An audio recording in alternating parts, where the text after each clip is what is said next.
ናይ ርእሳ ናይ መዓልቲ መቁፀር ዘለዋ እስራኤል ምስ ደመምቲ ዝኾኑ ነገራት ተመልአት ሃገር እያ። ዜጋታታ ናብቲ ናይ ምዕራብ መንደቕ ተባህለ ቦታ ብምኻድ ናብ ኣምላኾም ጸሎት ብደብዳቤ ጽሒፎም ክሰድሉ እዩ ዝረአ። እዚ ጥራይ ዘይኮነስ ካብቲ ካልእ ናይ ዓለም ክፋል ኣዝዩ ተፈልየ ናይ ርእሲ ሕግታት ዘለዋ መደነቒት ሃገር እያ። ባህልታታ እውን እንተኾኑ ኣብ ካልእ ተራእዮም ኣይፈልጡን። እስራኤል ናይቶም ንቑሓት ሰባት መንበሪት እውን እያ። ኣቐዲመ ሰላምታይ ኣብ ዘለኹም መብጻሕኩም እናበልኩ ላይክን ሸርን ብምግባር ናብ ኩሉ ንክባጻሕን ክሳብ መፈጸምታ ዝመደብ ሓቢርኩም ንኽትጸንሑ ይላቦ ናብቲ መደብ ክወስደኩም። እስራኤል እቲ መብዛሕትኡ ህዝባ ናይ ኣይሁድ እምነት ሰዓቢ ብምዃኑ ካብ ካልኦት ሃገራት ፍልይ ንኽትብልን ብሕታዊት ብዙሓት ኣይሁድ ዘለውዋ ክትከውን ገይርዋ እዩ። ካብቲ ጠቕላላ ብዝሕ ህዝባ እቲ 73.8 ዝኾነ ኣይሁድ ክኸውን እንከሎ ካብኣቶም ውሽጢ እውን እቶም መብዛሕትኦም ኣብኡ ተወሊዶም ዝዓበዩ እዮም። በዚ እውን ግና ኣብ መላእ ዓለም ዘለው ኣይሁዳውያን እስራኤል እቲ ዓንቋ ሃገሮም እያ። እቲ ናይ እስልምና እምነት 18% ክኸውን እንከሎ ናይ ክርስትና እምነት ድማ 19% ብምሓዝ እዮም ዝርከቡ። እስራኤል ኣብ ታሪኽ እውን እንተኾነ ኣዝያ ሃብታም ሃገርን ተመርሚራ እውን ዘይትውዳእ ዓማቕ በዓልቲ ታሪኽ እያ። ኣብ እስራኤል ንኣሽቱ ኣዋልድ ወይ እውን መናእሰይ ኣወዳት ክዓብዩን ከለዉ ልክዕ ከም ካልኦት ሃገራት ኣይኮነን እዩ። እኳ ደኣስ ደሚቕ ኣብ ዝኾነ ምድላው ሴሬሞኒ ይገብሩ እዮም። ኣወዳት ቆልዑ 13 ዕድመ ምስ ገበሩ እተን ኣዋልድ ድማ ደቂ 12 ምስ ኮና ናብ ዓቕሚ ሄዋን ተሳጊረን እየን ዝብል እምነት እዩ ዘለዎም። እቲ ሴሬሞኒ ዝግበር እውን ኣብዚ ናይ ዕድመ ክልል ዝርከቡ ኣብቲ ናይ ፈለማ ናይ እሁድ ሰንበት ክኸውን እንከሎ ኣብቲ ምድላው እውን እዚኣቶም ቆልዑት ሃይማኖታዊ ክዳን ብምግባር ካብ ናይ ኣይሁድ ቅዱሳን መጻሕፍቲ ውሽጢ ከንብቡ እዩ ዝግበር። እዚ ተግባር እውን ልክዕ ከም ጸሎት ክኸውን እንከሎ ብተወሳኺ እውን እዚኣቶም ቆልዑት ነቲ ዝወድእዎ ናይ ቆልዑት ዘመን እቲ ዘምጽኦ ሓጎስ ይኹን ሓዘን ብጸጋ ከም ዝቕበልዎ ቃል ንኣተው እዮም። ካብኡ እውን ግና ቤተሰቦም ዓቢ ፕሮግራም ብምግባር ምስ ፈተዋ ቤተሰብ ብሓንሳብ ብምዃን ናይ ደቆም ንእስነት ዕድመ ብሓጎስ እዮም ዘኽብሩ። እዚ እውን ኣብ እተፈላለዩ ኣብ ናይ ኣይሁድ ማሕበረሰብ ውሽጢ ናይቲ ባህሊ ኣበዓዕላ ብመጠኑ እውን እንተኾነ ፍሉይ እንትገብርዎ እቲ ምድላው ግና ዘይተርፍ እዩ። ኮይኑ ግና እዝኒ 12 ወይ እውን 13 ዕድመ ናብ መንእሰይ ምዃን ኣየብፅሕን ዝብሉ ነቲ ባህሊ ዝነቕፉ ሰባት እውን ኣለዉ እዮም። IDF ወይ እውን እስራኤል ዲፌንስ ፎርስ ብዘውፅኦ ሕጊ መሰረት ኣብ ውትድርና ውሽጢ ዘለዉ ኩሎም መገልገልቲ ካብቲ ግዴትኦም ወይ እውን ካብቲ ልእኽትኦም ወፃእ እኳ እንተኾኑ መሳርሒ ወይ እውን ሽጉጥ ንክሕዙ ናይ ግድን እዩ። ኣወዳት ይኹኑ ኣዋልድ ወታደራት ኣብ ናይ ዕረፍቲ ግዝኦም ዋላ እኳ እንተኾኑ ሽጉጥ ካብ ኢዶም ክፈልዩ ግና ኣይብሎምን እዩ።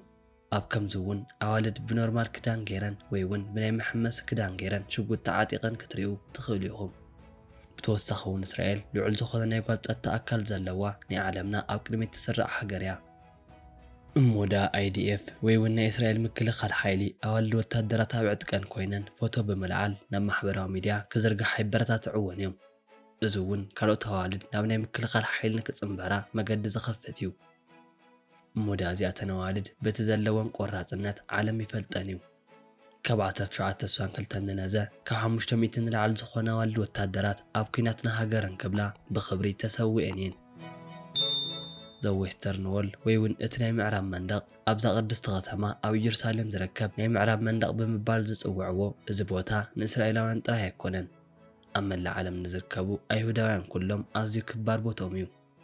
ንሙስሊም መካ ንክርስቲያናውያን ድማ ኢየሩሳሌም እቲ ቅዱስ ቦታ ክኸውን እንከሎ ንኣይሁዳውያን ድማ እቲ ናይ ምዕራብ መንደቕ መተካእታ ዘይብሉ ምስ ኣምላኾም ዝራኸብሉ እቲ ቅዱስ ቦቶም እዩ። ቅድሚ 2000 ዓመታት ብንጉስ ሄሮድስ ከም እተሃንጸት ዝረበሉ እዚ ቦታ ንኣይሁዳውያን ናይ እምነት መርኣያ እዩ። ሚልዮናት ካብ ዓለምና ነዚ ቦታ ንምርኣይ በብዓመቱ ናብ እስራኤል ይጓዓዙ እዮም። ጸሎቶም እውን ኣብቲ መንደቕ መንጎብ ዝርከብ ጭዳድ ውሽጢ ከም ደብዳቤ ዓይነት ጽሑፍ ብምጽሓፍ ኣብ ውሽጡ ይገብሩ እዮም። ብኸምዚ እውን ጸሎቶም ናብ መልኣኾም ከም ዝሰዱ እንትዛረቡ ይስምዑ እዮም። እዚ ናይ ምዕራብ መንደቕ ኣብ ዝዕዘብሉ ሰዓት ናይ ክብሪ ክዳን ብምግባር እንትኾን ንሱ እውን ንርእሶም ብቐዊዕ ብምሽፋን እዩ። ኣብ ናይ ኣይሁድ እምነት ውሽጢ እዚ ናይ ምዕራብ መንደቕ እምነቶም ክንደይ ናይ ዝኣክል ትርኑዕ ከም ዝኾነን ምስ ታሪኾም ዘለዎ ጥቡቕ ረኽቢ እውን ከም ዘርኢ ፍልፍል መጽናዕቲ እንትዛረቡ ይስማዕ እዩ። ኣብ እስራኤል ውሽጢ እቲ መብዛሕትኡ ካፈን ሬስቶራንትን ነቶም ወይተራት ስሩዕ ዝኾነ መሃያ ኣይከፍሉን እዮም። እሞዳ እዚኣቶም ወይተራት ከመይ ይነብሩ እንተኢልና ናይ ዓማዊል ቲፕ ጥራይ እዩ። እቲ ዝገርም ነገር ኣብ ካፌ ወይ እውን ሬስቶራንት ውሽጢ ኮፍ ኢሎም እንትወፁ ኩሉ ግዜ እውን እንተኾነ ቲፕ ካብ ምሃብ ሓሊፎም እቲ ዘቐምጥዎ ቲፕ ናይቲ ቢል ወይ እውን ናይቲ ጠቕላላ ክፍሊት ካብ 10 ክሳብ 15% እዩ። ኮይኑ ግና ሓንሳብ እቲ ቢል ክመጽእ እንከሎ ነቲ ቲፕ ወጻኢ እውን ሓዊሶሞ ክኾኑ ስለ ዝኽእሉ ተወሳኺ ንዘይምኽፋል ነቲ ቢል ጽቡቕ ጌርካ ምዕዛብ የድሊ እዩ። እዚ ስርሖም መደነቕን መስደመምን እንትመስል ኮይኑ ግና ክግበር ዝኽእል ነገር የለን። ቲፕ ኣብ እስራኤል ልምዲ እዩ። ኣብ እስራኤል ውሽጢ ብዕደተኛታት ካብ ዝረኣዩ ብዙሓት ጽቡቓት ቦታታት ውሽጢ እቲ ሓደን ኣብ ቅድሚት ዝጽርሕን ዴድሲ ወይ እውን ሙት ባሕሪ እዩ። ኮይኑ ግና እዚ ሙት ባሕሪ ኣዝዩ ሓደገኛ ምዃኑ ክንርስዕ የብልናን።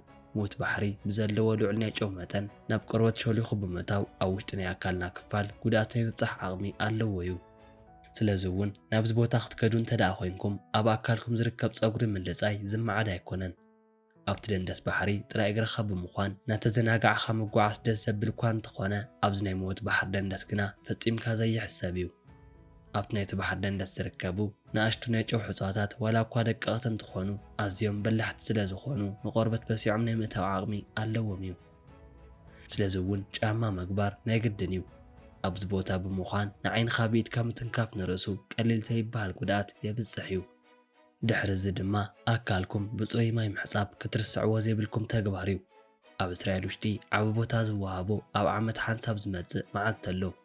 ኣይሁዳውያን ኣብ ዮም ኪፖር መዓልቲ ን25 ተኸታተልቲ ሰዓታት ኣብ ጾምን ጸሎትን ኮይኖም እዮም ዘሕልፉ። ኣብዚኣ መዓልቲ ናይ እስራኤል መዕርፎ ነፈርቲ ናይ ህዝቢ ትራንስፖርታት ኢሉ እውን ናይ ቲቪ ይኹን ሬድዮ ፈነወ ሙሉእ መዓልቲ ዕጹብ ኮይኑ እዩ ዝሓልፍ። ኣብ ናይ ዮም ኪፖር መዓልቲ ኣብ ናይ እስራኤል ጎደናታት ካብ ማኪና ነጻ ይኾኑ እዮም። ኣብዚ እውን ናይ ብስክሌት ምግናሕ ፌስቲቫል እዩ ዝካየድ። ናይ ኣይሁድ እምነት ሰዓብቲ ተዘይኮይኖም እውን ብዙሓት ሰባት ንናይ ዮም ኪፖር መዓልቲ ንጸጥታ ንርእስኻ ብምድማጽ ካብ ጭንቀት ተመልኦ ህይወት ከዕርፉ እዩ ዝረአ። ክብሪ ዘለዎ ኣከዳድናኦም ንማእገሮምን ሕቖኦምን ዝሽፍን ክዳን ምግባር ሃይማኖታዊ ሰብ ዋላ እኳ ተዘይኮኑ ኣብ ናይ እስራኤል መሬት ግና ናይ ግድን ዝፍጸም ተግባር እዩ። ኣብ ቤተ ክርስቲያን ኣብ ቤተ መቕደሳትን ኣብ ሓደ ናይ ቱሪስት በጻሕቲ እውን ከይተረፈ ዝተቐልዐ ክዳውንቲ ክዳን ጌርካ ምውፃእ በታ ሃገር ባህሊ መሰረት ከም ነውሪ እዩ ዝሕሰብ። ዝሽፍኑ ክዳውንቲ ምግባር ኣብ ካልኦት ሃይማኖቶም ዘኽብሩ ሃገራት እውን ሓዊሱ ልምዲ እኳ እንተኾነ ኣብ እስራኤል እውን ናይ ባህሎም መግለፂ እዩ። ኣብ ሃገር እስራኤል ዝርከቡ ናይ ሃይማኖት ቦታታት ቅዱሳት መጻሕፍቲ ይኹን ካልኦት ነገራት ብዘይ ፍቓድ ምትንካፍ ብሕጊ ክልኩል እዩ። ኣብ ሓደ ቦታታት እውን ፎቶ ምልዓል ኩልኩል ስለ ዝኾነ ኣቐዲምካ ፍቓድ ምሕታት ከይትርስዑ። ኣብ ናይ እምነት ቦታ እውን በቶም ዝጽልዩ ዘለዉ ገጽ ኣቋሪጽካ ምሕላፍ ከም ብዕሉግ ዘቑጥር ተግባር እዩ። እስራኤል ካብ ካልኦት ሃገራት ፍሉይ ብዝኾነ መልክዑ ናይ ርእሳ ዝኾነ ናይ መዓልቲ መቑፀሪ ሜላ ዘለዋ ክትኮን እንኮላ ናይ ዕብራውያን ካላንደር እዩ ዝበሃል። ኣብ ናይ ወርሒ ዑደት መሰረት ዝገበረ እዚ ናይ ዕብራውያን መዓልቲ መቑፀሪ ነዊሕ ታሪኽ ዘለዎን ቅድሚ 1000 ዓመት ዝተፈልሰፈ ምዃኑ ይዝረበሉ እዩ። ኣብ እስራኤል ኦፊሻል ካላንደር ዝኾነ እዚ ናይ መዓልቲ መቑፀሪ በዓላትን ናይ ኣኻል መአከብ ዝኾኑ መዓልትታት ንምፍላይ ዘገልግል እዩ።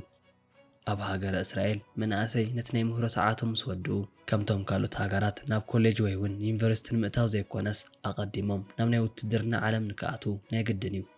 ኣብ እስራኤል 17 ዓመት ዝመልኦ መንእሰይ ኩሉ ናብ ውትድርና ንሒደት ግዜ ብምጽምባር ሃገሩ ከገልግል ናይ ግድን እዩ። ኣብ እስራኤል ስራሕ ንምእታውን ተመልኪትኩም ካብ ዝረኣዩ መመዘኒ እቲ ሓደ ንሃገሩ ኣብ ውትድርና ኣገልጊሉ ድዩ ዝብል ኣብ ቅድሚት እዩ ዝረአ። እዚኣቶም መናእሰይ ኣብ ናይ እስራኤል ናይ ጦር ሓይሊ ውሽጢ ኣብ ዝተፈላለዩ ቦታታት ዝምደቡ ክኾኑ ከለዉ ናይ እስራኤል ጦር ሓይሊ እውን ነዚኦም መናእሰይ ኣበይ ቦታ ከገልግሉ ከም ዝኽእሉ ነቲ ናይ ምህሮ ውፅኢቶም ድሕሪት ተመሊሱ ብምርኣይ ብዝግባእ ይምልምሎም እዩ። ነቲ ናይ ግልጋሎት ገዝኦም እውን ኣብ ናይ ጦር ሓይሊ ውሽጢ ብዝግባእ ድሕሪ ምውድኦም ናብ ዩኒቨርሲቲ ንክኣትዉ ይፍቀደሎም እዩ። ውትድርና ኣብ እስራኤል ዓቢ ቦታ ዋላ እኳ እንተሃለዎ እስራኤል ኣብ ናይ ትምህርቲ ዘርፊ እውን እንተኾነ ዋላ ሓንቲ ኔጌቲቭ ዘይርከባ ናይ ምሁራን ሃገር እያ። ኣብዚ ሎሚ ግዜ ንዑደት ናብ እስራኤል ምኻድ ምስ ዝኾነ ይኹን ብዛዕባ ፖለቲካ ምዝራብን ዕላል ምፍጣርን ዝመዓድ ኣይኮነን።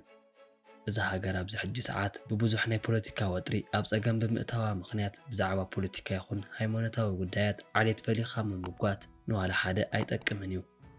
እኳ ደኣስ እቲ ጉዳይ ናብ ዝኸፍዐ ደረጃ ክበጽሕ ይኽእል እዩ። ስለዚ እውን ሰላማዊ ብዝኾነ መልክዑ ዑደቶም ገይሮም ምምላስ ኣብዚ ሰዓት ብሕታዊ ሕርያ እዩ። ክቡራት ቤተሰብ እዚ ቻናል ላይክን ሸርን ብምግባር ናብ ኩሉ ንክባጻሕን ዘለኩም ርእቶ እውን ኣብ ናይ ኮመንት ቦታ ብምግዳፍን ደገፍኩም ግለጹ ክብል ይፈቱ።